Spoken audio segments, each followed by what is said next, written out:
This is one of the hardest and most in-demand DevOps certifications in the world. 2 hours, up to 20 tasks, multiple Kubernetes clusters. Most engineers fail the CKA, Certified Kubernetes Administrator exam, but I passed it, and here's exactly how I did it. When I took my first CKA practice exam, I got crushed. I thought I knew Kubernetes, but the CKA humbled me fast. That's when I built a study system that completely flipped my approach. If you don't know, the CKA is fully hands-on.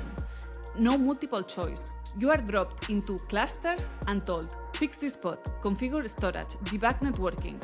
You've got 2 hours, and each question carries a different weight. You need at least 66% to pass. It feels like firefighting in real life, and that's why recruiters love it, because passing proves you can actually do the job. Since February 2025, the exam has changed. Some things I practiced, like etcd, backup, and upgrades, got dropped. And new stuff came in: Helm, customize, CRDs, operators, the gateway API, pod security and mission, and more. If you're taking the exam now, my journey still helps, but you will need to add these new topics. So this is how I prepare. So I started with this course from CodeCloud, the Certified Kubernetes Administrator, CKA.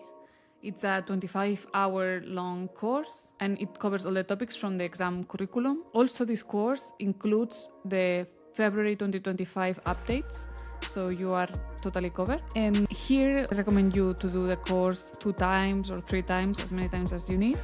And one of the best things that you can do here are the mock exams, because then you have a better idea how the real exam looks like. And remember, for this exam, you have 2 hours. There's included 1 retake. The certification is valid for 2 years, and it costs $445. Here's the domains and competencies: storage, troubleshooting, workloads and scheduling, cluster architecture, installation and configuration, and services and networking. And to end your preparation, I would do all the scenarios from KillerKoda, and as well, I would do the simulators from KillerShell for the CKA, which are normally more difficult than the real exam. So if you can pass the simulators from KillerShell, you have a lot of chances to pass the real exam. And now I give you 5 tips for your exam. First, kubectl speed means survival. At one point, I wasted minutes typing object names wrong. The lesson here is copy-paste everything and practice imperative commands until they are second nature. Second, the docs are your friend. This is an open book exam, but the docs are massive.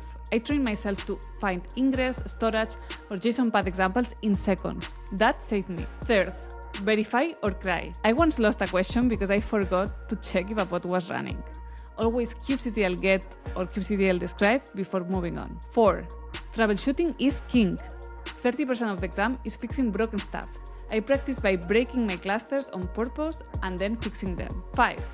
Time equal points. You don't need 100% to pass. My strategy: do all the easy wins first, flag the hard ones, and circle back. Don't burn 20 minutes on one tricky YAML.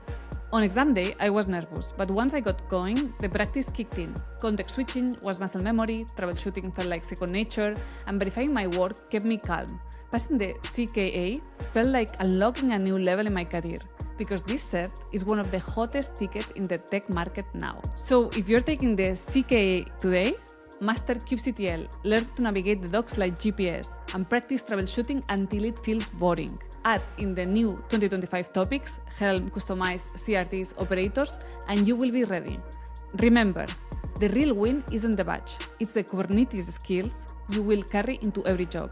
And trust me, hiring managers know it.